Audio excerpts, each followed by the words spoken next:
जहां पे दिन दहाड़े महिलाओं के साथ सामूहिक बलात्कार होता है और ये सरकार चू तक नहीं करती। हम बीजेपी को खुली चुनौती देते हैं, आपको महिला आरक्षण देना है, ये 543 सीट्स जो है इसमें से 180 सीट हम महिलाओं के नाम कीजिए। नमस्कार, अस्सलाम वालेकुम। आप सबको बहुत बहुत धन्यवाद आज इस प्रेस वार्ता में आने के लिए। मंच पे उपस्थित शमीम रैना जी और महिला कांग्रेस के सभी वरिष्ठ नेतागणों का मैं धन्यवाद करना चाहूंगी। आज आप लोगों से मिलने का, रूबरू होने का मौका मिला है और जन्नत में आने का मौका मिला है, तो बहुत बहुत धन्यवाद करना चाहूंगी ऑल इंडिया कांग्रेस कमेटी का। आज यहाँ पे सबसे पहले मैं ये कहना चाहूंगी कि 17 अप्रैल को जो हुआ, मैं 3 भाग में ये प्रेस कॉन्फ्रेंस करूंगी ताकि आपको समझने में सहूलियत हो। जो 17 अप्रैल को हुआ वो सरकार की एक साजिश थी, आइन को बदलने की कोशिश की गई थी और लोकतंत्र को कमजोर करने की कोशिश थी। ये जीत संविधान की हुई है, ये जीत भारत की हुई है, ये जीत विपक्ष की एकता की हुई है। हम जब महिला आरक्षण बिल की बात करते हैं, मैं भी एक महिला हूं, यहाँ पे सब महिलाएं बैठी हैं। हाँ, महिला आरक्षण हमारा हक है, पर यह बात भी समझना बहुत जरूरी है कि हम महिलाएं किसी की ढाल नहीं बनने के लिए है। हमारे पीठ पीछे, हमारे कंधे पे बंदूक रखकर अपने मंसूबे को पूरा करने के लिए हम किसी को ये इजाजत नहीं देते।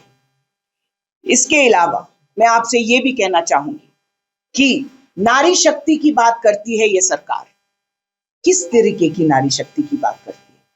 चाहे वो आप हाथरस की बात करो, उन्नाव की बात करो, गुजरात की बात करो, उत्तराखंड की बात करो, नई दिल्ली की बात करो, और सबसे बड़ी बात, क्योंकि मैं उत्तर पूर्वी भारत से आती हूँ, मेघालय से आती हूँ, तो थोड़ा सा भावुक हो जाती हूँ। आप मणिपुर की बात कीजिए, जहां पे दिन दहाड़े महिलाओं के साथ सामूहिक बलात्कार होता है और ये सरकार चू तक नहीं करती।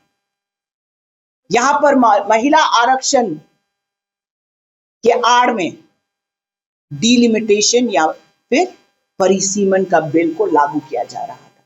यह समझना बहुत जरूरी था कि ये इतनी जरूरी क्यों थी।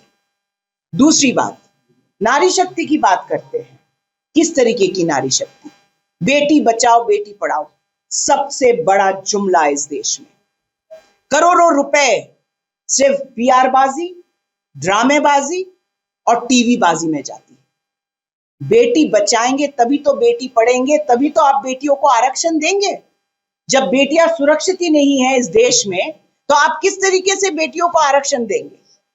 ये बहुत जरूरी बात है समझना कि सत्ता पक्ष कह रही है कि विपक्ष ने इस बिल को नाकाम किया है, पर यह भी समझना बहुत जरूरी है सब महिलाओं के लिए कि ये बिल 2023 में पास हो चुकी थी, पर अप्रैल के महीने में 2026 में अचानक से ऐसी क्या आन पड़ी कि आपने एक स्पेशल सेशन बुलाया? ऐसी क्या जरूरी बात थी कि आपको महिलाओं के कंधों पे बंदूक रखकर आप परिसीमन का बिल लागू करना चाह रहे थे? हमारी जो महिलाएं हैं बहुत समझदार है, महिलाएं बेवकूफ नहीं है। मैं इस देश के सभी महिलाओं से यह कहना चाहती हूं, कांग्रेस पार्टी ही वो पार्टी है जिसने आपको पहली महिला प्रधानमंत्री दी। कांग्रेस पार्टी वही पार्टी है जिसने आपको पहली लोकसभा का स्पीकर दिया। कांग्रेस पार्टी वही पार्टी है जिसने आपको पंचायती राज दिया है और जिसके तहत 15 लाख महिलाएं आज जनप्रतिनिधि है पंचायत स्तर पे। तो नारी विरोधी कौन और नारियों का या फिर महिलाओं का मसीहा कौन? यहां पर लोगों के बीच भ्रम फैलाने की कोशिश की जा रही है। यहाँ पे लोगों को कहा जा रहा है कि महिला बिल को पारित नहीं होने दिया विपक्ष ने। ये बिल्कुल गलत बात है। मैं खुद एक महिला हूं और इंग्लिश में एक कहावत है, not in the name of women, we are not scapegoats. हम बलि के बकरे नहीं हैं। बहुत जरूरी है ये बात समझना कि आप हमें ढाल नहीं बना सकते। हम समझदार हैं, हम बेवकूफ नहीं हैं। पूरा देश देख रहा है, पूरा देश समझ रहा है। परिसीमन की अगर हम बात करें, मैं उत्तर पूर्वी भारत से आती हूँ। आपने खुद देखा जम्मू एंड कश्मीर में किस तरीके से परिसीमन का काम किया गया। असम से आती हूँ, मैं आपको असम का उदाहरण दे सकती हूँ।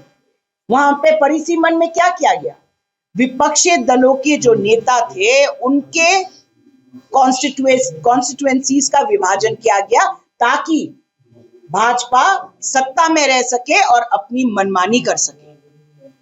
असम में एक लोकसभा में 26 लाख वोटर्स हैं और दूसरी तरफ सिर्फ 14 लाख।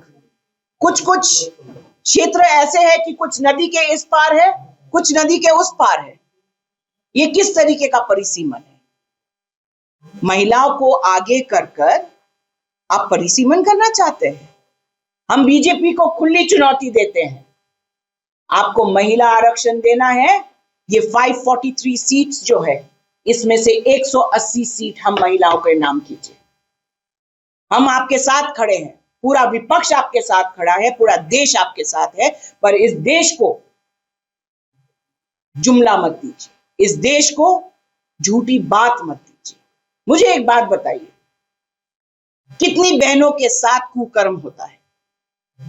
एनसीआरबी का जो रिपोर्ट है पिछले 10 सालों में, जो मैं आपको आंकड़े के साथ बताती हूं, एनसीआरबी के तहत सिर्फ रेप के केसेस पिछले 10 साल से 20,000 से बढ़कर 32,000 हो गई है। भाजपा बोलती है कि वो महिलाओं के मसीहा है। किस तरीके का मसीहा है? 72 मिनिस्टर्स है भाजपा के, उसमें से सिर्फ 7 महिलाएं हैं। 21 मुख्यमंत्री है भाजपा और एनडीए शासक प्रदेशों में, उसमें से कितने महिलाएं हैं? सिर्फ 1 महिला मुख्यमंत्री है। 1650 एमएलएज है पूरे देश में भाजपा के, इसमें से कितने महिलाएं हैं? सिर्फ 164। किसी ने पूछा ये बात? किसी ने नहीं पूछा। कांग्रेस पार्टी ही एकमात्र पार्टी है जो 33% रिजर्वेशन की बात करती है, जो महिलाओं को सशक्त करने की बात करती है। और एक बात मैं आपको बताऊं, सिर्फ महिलाओं पे उत्पीड़न के जो केसेस हैं 2010 से आज के दिन तक, मतलब 2022 तक बोल रही हूं, क्योंकि 2022 के बाद एनसीआर के जो डेटा है उसको खुलेआम नहीं आने दिया जा रहा है। उस समय का मैं आपको डेटा बता रही हूं, 2,13,000 से बढ़कर 4.5 लाख महिला उत्पीड़न के केसेस हैं। तो महिला विरोधी कौन? महिलाओं के पक्ष में काम करने वाला कौन? वो कांग्रेस पार्टी ही एकमात्र पार्टी है। ये बात हमें समझना बहुत जरूरी है कि ये बात महिला आरक्षण की नहीं है, ये बात परिसीमन की है। ये बात महिलाओं को आगे कर कर परिसीमन करने की बात है। और ये देश बहुत समझदार है, हम महिलाएं बहुत समझदार हैं और हमें बेवकूफ बनाना इतना आसान नहीं है। इसके अलावा मैं आपको क्रोनोलॉजिकली एक ढांचा दे देती हूँ। ये मैं इंग्लिश में दे रही हूँ ताकि आप लोगों को थोड़ी सी सहूलियत हो। सबसे पहले मैं आपको बता दूं, 2023 में नारी शक्ति वंदन अधिनियम बिल को पास किया गया 22 सितंबर को, जो पूरा विपक्ष ने पूरी तरीके से साथ दिया सत्ता पक्ष का। दूसरी चीज, भाजपा को ऐसी क्या जरूरी काम आ पड़ी कि 3 दिन का स्पेशल सेशन बुलाया गया? ये चीज बहुत जरूरी है जानना। इसके बाद हम पूछना चाहते हैं भाजपा से कि 543 सीट में से आप हमें 33% रिजर्वेशन क्यों नहीं दे सकते? हमें 33% रिजर्वेशन चाहिए, इसमें हमें एससी रिजर्वेशन चाहिए, एसटी रिजर्वेशन चाहिए, ओबीसी रिजर्वेशन भी चाहिए। इसमें हम पीछे क्यों रहे? कुछ महिलाएं हैं जो ओबीसी से आते हैं, उनको भी हक है जनप्रतिनिधि बनने का, उनको ये हक क्यों नहीं दिया जाएगा? इसके अलावा मैं ये भी पूछना चाहती हूँ कि जाति जनगणना की जब बात होती, आप परिसीमन करेंगे 2011 के डेटा पर, आप परिसीमन कीजिए, पर फ्रेश कास्ट सेंसस कीजिए। भाजपा सरकार डरती है जाति जनगणना से।